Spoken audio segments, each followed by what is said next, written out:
sake. I don't know, Jiraiya admitted. I don't think he would betray us, but I can certainly understand that it looks bad. He's scaring the village half to death with that sage mode of his, and he's not even doing anything noteworthy. If only he would just agree to turn it off, she said in frustration. The village almost seemed to have gotten over its irrational fear and hatred of him, and now he's being deliberately antagonistic. I don't think he is, I think he just doesn't care. Jiraiya refuted. They scorned him when he was young, but now that he's powerful and they know that he's the son of two of Konoha's most revered shinobi, they start treating him with respect. People that fickle are simply beneath his notice. Tsunade sighed despondently, well aware of that already. I was thinking of making him Hokage, you know, she said idly, swirling the leftover sake in the bottle. Didn't he tell you already that he has no interest in that? Yeah, but I was sort of hoping he would come around, she admitted ruefully. I don't think I've ever seen Naruto come around for anything. Jiraiya responded dryly. Yeah, me neither. The two lapsed into silence for a few moments before Jiraiya spoke again. You said you were thinking of making him Hokage. Yeah, before this whole fiasco with the toads and his senjutsu training, but now people are simply too scared of him to accept him as Hokage. It's really too bad, because I think he would have been a perfect candidate for Rokudaime with some training, if a slightly strange one. Slightly? Jiraiya asked incredulously. All right, a very strange one. Tsunade grumbled. I'm so glad that Minato's eccentricities never became known to the public. The Toad Sannin said with a chuckle. Tsunade snorted out a laugh at the reminder of the Yondaime and his particular brand of strangeness. What did he originally want to name the Rasengan again? The flash dance howling spiraling sphere crashing through the earth. Jiraiya answered reluctantly, facepalming the whole time. Tsunade guffawed at the absurd and overly long name. Hearing some of that brat's ideas for technique names just never got old. It's a good thing he had Kushina around to put her foot down about any of those ridiculous names. Yeah, or else he might have been the most dangerous laughingstock in the elemental nations. They lapsed into silence again, the moment of levity over as their thoughts once again turned towards Naruto. It feels as if we're betraying him and his parents by doing this. The slug Sannin said, slumping over her desk. I know, but it wasn't an unreasonable request. Besides, we're not doing anything major, all we did was ask Asuma and Shikamaru to keep an eye on him and report any suspicious behavior. Jiraiya reasoned.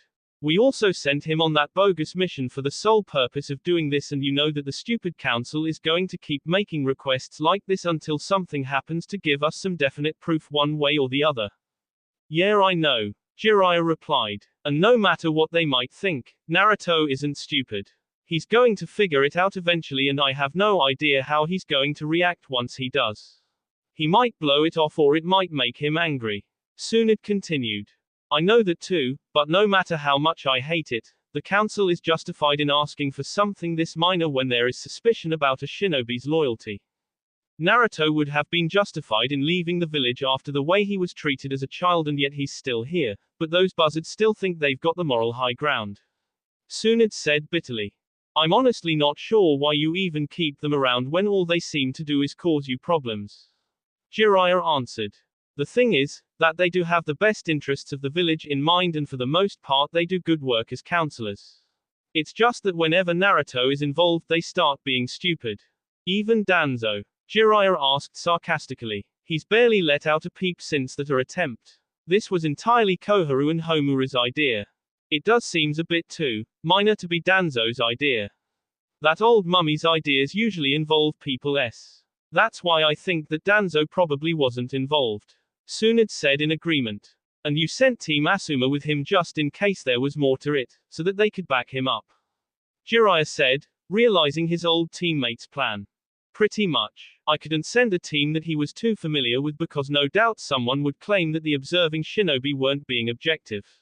But I didn't want to send him out without proper backup either, and Asuma is one of our strongest. XXXXXXXXXXXXXXX. Kukaku, it's been a long time, Naruto-kun. Orochimaru greeted as if he was talking to an old friend. I was actually kind of hoping you'd crawled under a rock and somewhere. Naruto replied blandly. Now is that any way to talk to the man that gifted you with your sword? Orochimaru scolded. That's funny, the way I remember it, you tried to cane me with it and ended up having to leave it buried in my sea. Perhaps, but in this world that is as close to a gift wrapping as you're likely to get. The two stared at each other silently for a few moments longer, the two pairs of eyes guarded and cautious. I'm assuming that this entire mission was a setup of some kind so that you could get at me. Naruto stated. It hadn't escaped him that Orochimaru didn't seem surprised by the fact that he was a sage now. Nor did he seem surprised that he wasn't a toad sage. Well, you certainly figured it out quick. Yes, Konoha has betrayed you as it often does to those they are unable to control. Team Asuma had remained silent so far, knowing that none of them could match the Snake Sannin. Now, however, Shikamaru felt that he had to speak up or else risk Naruto thinking that Konoha had set him up to s. That's not true, Naruto. Hokage-sama only asked us to keep an eye on you and report any suspicious behavior. The mission was supposed to be. He was silenced by Naruto raising his fist without taking his eyes away from Orochimaru, a universal gesture to stop. I know that Tsunade didn't do this, it isn't her style. But she was manipulated into sending me here, while this particular manipulator informed Orochimaru of where I'd be. My, you're certainly much smarter than they give you credit for. Orochimaru hissed, with his tongue extending out of his mouth far beyond what was normal. Why not join me, Naruto-kun? Konoha is clearly unworthy of you and we could do great things together. Team Asuma tensed in expectation of the answer. They didn't really believe that Naruto would do that, but if he did for some reason, then they were as good as S. Nice try, but Tsunade has a much better setup than you, so I'm going to have to decline. Naruto said, his lips pulling into a grin. He didn't doubt that this was going to turn to violence soon and he was actually looking forward to it. Considering that she is a woman and I am not, that would indeed be the case. Orochimaru responded easily.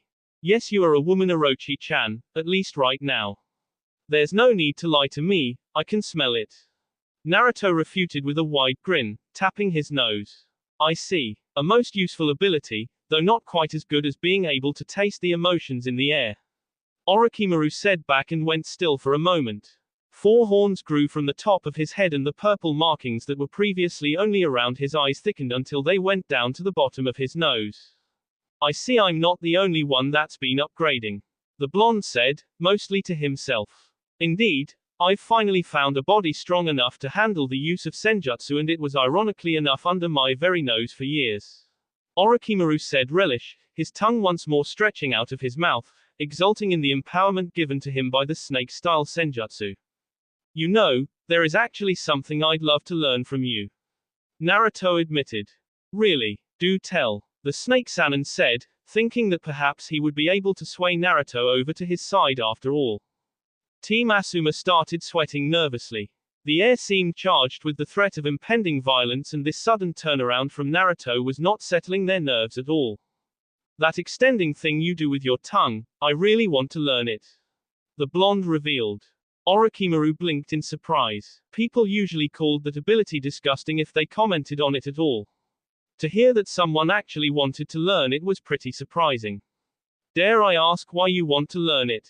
I don't know, do you dare? Naruto mocked. The snake Sannin almost felt like rolling his eyes at the rather juvenile response. This was the kind of thing he might have expected from Jiraiya when they had still been friends. Why do you want to learn it? Because I've always wanted to shove my tongue deeper into my woman. Naruto answered with a leer. Team Asuma facepalmed in unison, wondering to themselves why they were surprised. Well, since it appears that you won't join me, we might as well get this battle started. I do want my sword back after all. Orochimaru said with a small frown, dismissing the crude humor, not realizing that Naruto had been completely serious. Guys, get out of here. Naruto said to Team Asuma without looking at them. You can't be serious. You can't fight him alone. We won't abandon you. Don't be so troublesome. The 4 responses rang out in answer to Naruto's command and they prepared themselves for a battle to the death. Before they could so much as take another step forward, Naruto half turned his head and pinned them with a single burning, gold-orange eye. This is a battle between sages, if you get involved you'll just get in the way and become collateral damage. Asuma pressed his lips together in consternation. As much as he would like to deny it, Naruto had a good point. Despite the fact that he was older and more experienced, there was no denying the fact that the blonde was much stronger than him. If they tried to get involved they would more than likely get swatted aside like flies or by accident as the 2 combat monsters fought. Enough information had gone around about senjutsu recently to let him know that fighting a sage in melee was nothing short of S unless you had some kind of trump card of your own. He and Chuji specialized in close combat, while Shikamaru and Ino were support with low direct combat power. Considering the situation, that was a terrible team composition. He's right. We need to get back to Konoha as fast as possible and summon reinforcements. But Sensei, Ino protested. It's troublesome, but we really would be just collateral damage in this kind of battle.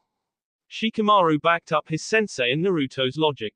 He was willing to stay and back the big blonde up, but he had been dubious as to how useful they might have been even before Naruto had told them to leave. XXXXXXXXXXXXXX. Should we K those weaklings, Itachi? Kisame asked. No, they do not matter. Itachi replied. The Akatsuki duo were hidden a great distance away, staying safely out of the range of the supposed sensing abilities of sages. Zetsu had come to inform them that Naruto had finally left Konoha with minimal backup and the 2 of them had set out to confront him. They were disobeying Pain by doing this, but Itachi didn't care and Kisame felt that the Kyuubi Jinchuriki was his prey. Neither one knew why Zetsu had come to tell them about this instead of Pain, but neither cared. The Yonbi and Gobi had already been sealed, though the two Iwa Jinchuriki had led them on a merry chase all over Earth Country. Additionally, Pain had also captured the Rokubi by himself, leaving only 4 Biju left to capture. The fact that the Sanbi was still apparently taking a nap at the bottom of the ocean was a problem that none of them knew how to get around, but they were sure it could be done. Moreover, Itachi didn't care about their plans for the Biju, he was here to kill Uzumaki Naruto. With his little brother S, all of the S he had made were worthless. The only thing he had left was his loyalty to Konoha, and he could perform one final act before the disease claimed his life. By K Naruto, the Kyuubi would go with him and Konoha, and the world would be safe for however many years it would take for the beast to reform. Additionally, he would also be able to revenge his little brother by doing this. If they're going for reinforcements, the only one that would come to fight Orochimaru would be Jiraiya of the Sannin. Kisame warned. Usually he was the one being reckless, so it felt very strange for him to be warning Itachi about possible danger. It will take them too long to return to Konoha. By the time Jiraiya-sama gets here, it will all be over. Itachi replied monotonously. In truth, Itachi felt that it would be ideal if Jiraiya could arrive just in time to finish off a weakened Kisame and Orochimaru, that way many of Konoha's strongest enemies would be disposed of in one swoop. Itachi knew that he would already be S by then. If you say so. Kisame shrugged. Do we attack them now? Itachi considered it for a moment and replied in the same dull monotone he always used. No, let them wear each other out first, once they are weakened we will attack. Kisame shrugged again, feeling a bit disappointed. He had really wanted to test himself against one or both of them. XXXXXXXXXXXXXXXXX. You know, I'm actually looking forward to this. I haven't had a proper fight to test out my new senjutsu style yet. Naruto said with a grin. He limbered up his clawed fingers in preparation, the digits making cracking sounds at the motion. Yes, I've been wondering about that. Orochimaru said slowly as he too prepared himself. How did you manage to create an entirely new senjutsu style? Oh, just some fuinjutsu awesome. The blonde answered, tapping a finger against the large seal on his C and S. Most impressive, Orochimaru hissed. I should not have dismissed you so easily that time in the Forest of Death. It seems that I'm not the only one using a seal to stay in sage mode though. Naruto commented, noting the fact that the short moment of stillness shouldn't have been enough for Orochimaru to stay in sage mode that long. Indeed, this was the ultimate purpose of my cursed seals after all. The Snake Sannin confirmed. I've seen and deconstructed that seal of yours and I have to say that it sucks. I could make a better one if I wanted to. Naruto taunted. All this talking was getting to be a bit much. Are you sure that you will not ally with me, Naruto-kun? Together we could unravel the truth of this world and become true immortals. Orochimaru tried one last time, not truly believing that his offer would be accepted. He had been angry when the blonde had Kei Sasuke and deprived him of the Sharingan, but he got over it. Things didn't always go according to plan after all, and there was no use in staying angry about it. Naruto's achievement in creating a whole new senjutsu style fascinated him endlessly, and he would have loved to work together with Naruto in finding the truth of the world and the secrets of immortality. He had every intention of betraying the blonde in the end and taking it all for himself, of course, but he was sure that with the aid of such a skilled fuinjutsu master, he could have found what he sought. While that does sound tempting, I don't trust you, and the world isn't big enough for both of us anyway. Naruto said back and lunged at the Snake Sannin, swinging his claws with every intention of tearing the pale man to shreds. Orochimaru dodged back and flung a volley of crystal shuriken at the blonde. In response, Naruto sent his chains to chase after his opponent, but Orochimaru dodged them easily, contorting his body in ways that shouldn't be possible. Apparently having enough of the chains pestering him, the pale Sannin spat a stream of water at him, drenching them. This odd move confused Naruto, who couldn't think of any reason for doing that. It wasn't as if the chains were any less dangerous because they were wet. The mystery was solved when Orochimaru grabbed the chains out of the air and pinkish crystals immediately started forming over them. In no time at all, the chains had become trapped in a crystal prison, making them stiff and unwieldy. Giving the blonde no time to figure out a countermeasure, the snake sage formed a crystal blade on his arm and lunged forward in AS motion. Given no choice, Naruto severed the captured chains, a considerable amount of chakra due to their loss. He only just barely managed to avoid the lunge and bring out the Kusanagi to block the following S. They engaged in a brief kenjutsu battle, finding themselves about evenly matched, which told Naruto that Orochimaru didn't have any formal training with the sword either. He swung the Kusanagi in such a way that it forced Orochimaru into a blade lock, where Naruto had the advantage due to his much superior strength. He did note with alarm, however, that there was a crystal growth creeping up the Kusanagi's blade. Quickly overpowering Orochimaru and scoring a shallow gash on his arm, he watched with dismay as the crystal encased over half of the blade, forming blunt edges instead of sharp ones and turning one of the finest blades in the world into a rather ugly pink club. Kukaku, the crystal release is a truly wondrous bloodline, is it not? Orochimaru asked with taunting amusement. Naruto simply glared back at his opponent, becoming frustrated with the way this battle was going. From what he was able to deduce based on the battle so far, Orochimaru could crystallize anything physical. He had drenched the chains in water because the chains themselves were a chakra construct.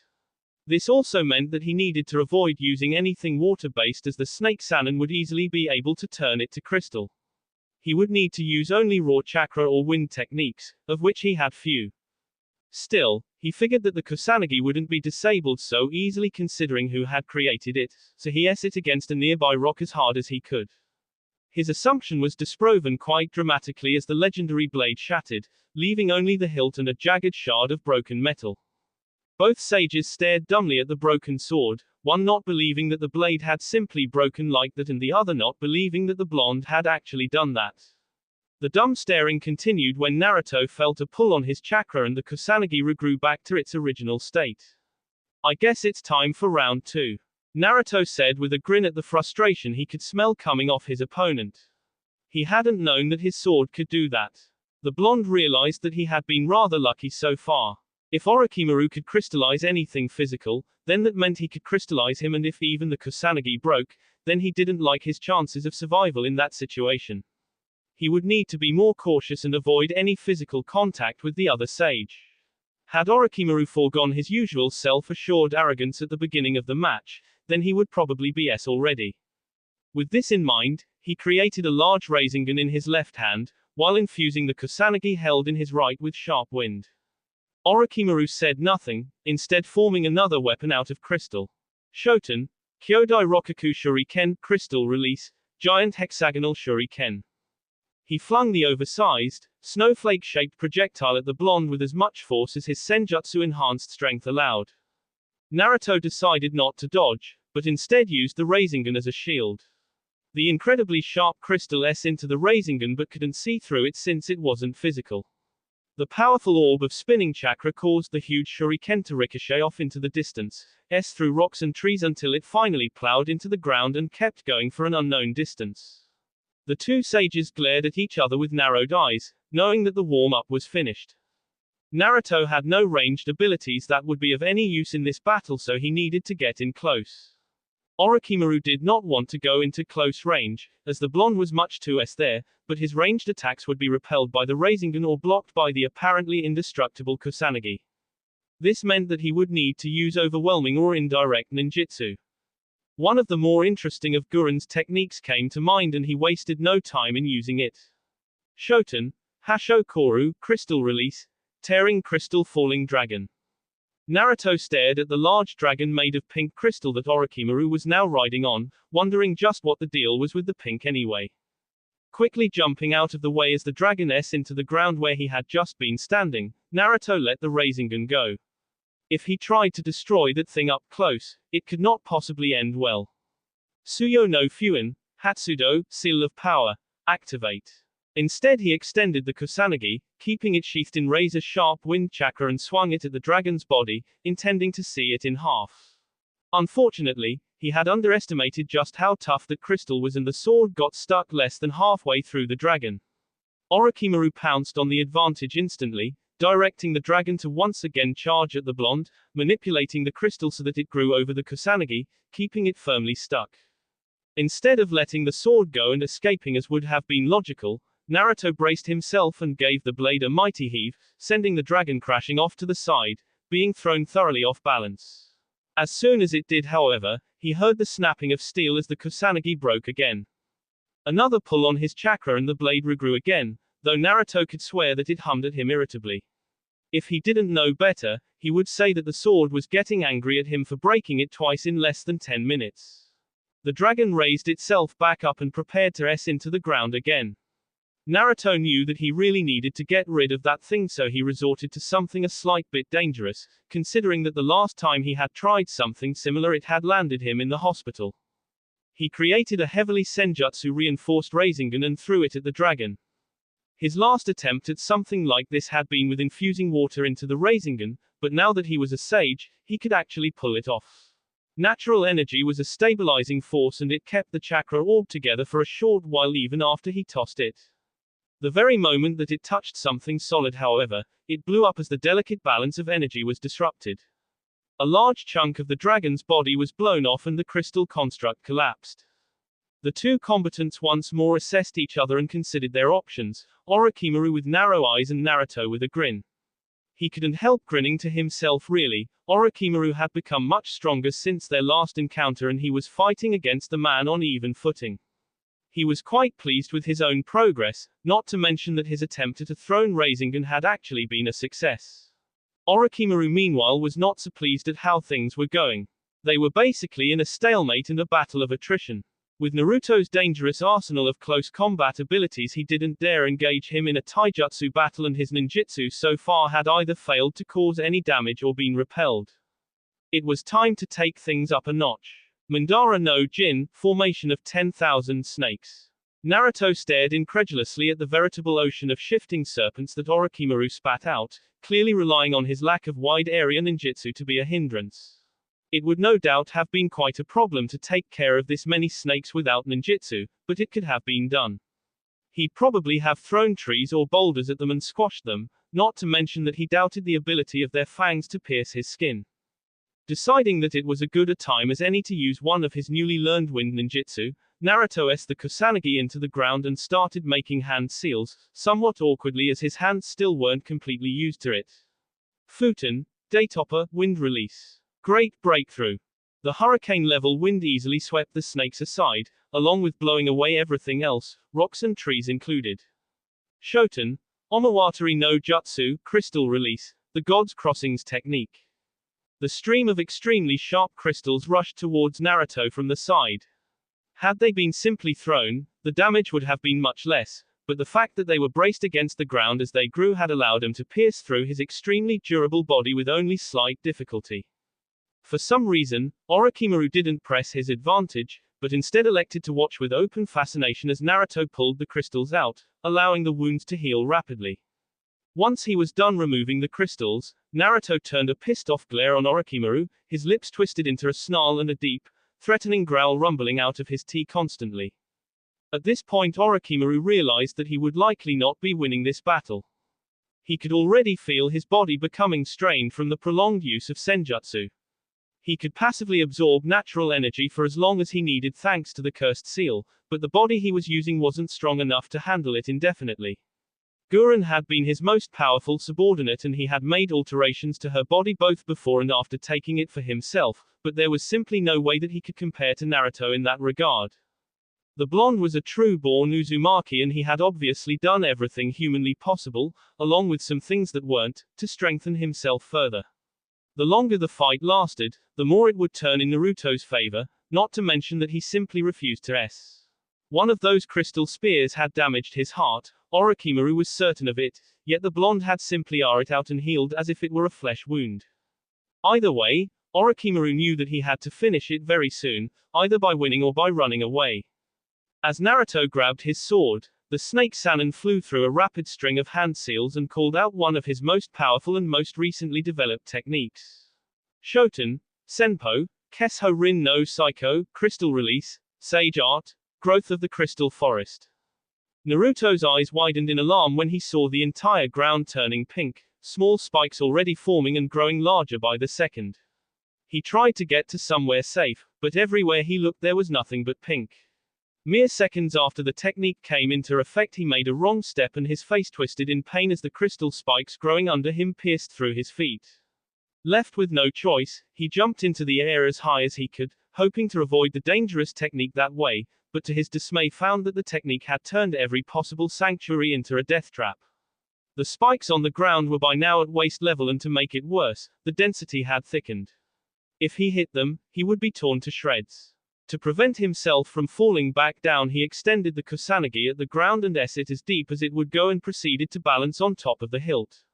He was lucky that the kusanagi's blade didn't bend, or else he wouldn't have been able to do this. If he wanted to ever get down, then he would need to do something about the pink garden of doom that was waiting for him below. Well, he did have that one technique that would probably help him get out of this, and it was as good a reason to use it as any.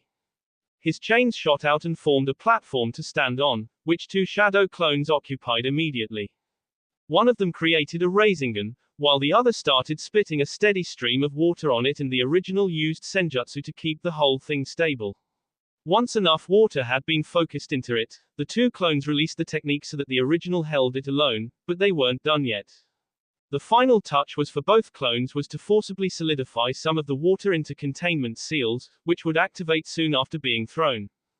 Naruto had sweat pouring down his face from the effort of containing the pressure of the water, and he knew that if this blew up in his hands, then he was Sage Mode enhanced toughness or not. Finally it was ready, and Naruto wasted no time in throwing the dangerous thing down into what was now a true crystal forest. It was actually quite beautiful if you ignored how viciously spiked everything was. He aimed it at the general area where he recalled Orochimaru being. Suten Haijutsu, Senpo, Raisendama, Water Release Secret Technique, Sage Art, Spiraling Bomb. The super dense ball of water crashed through the crystal canopy, easily breaking the thin branches due to its weight. Moments before it crashed into the ground, the containment seals activated and crushed the ball of water and chakra into the size of a grape.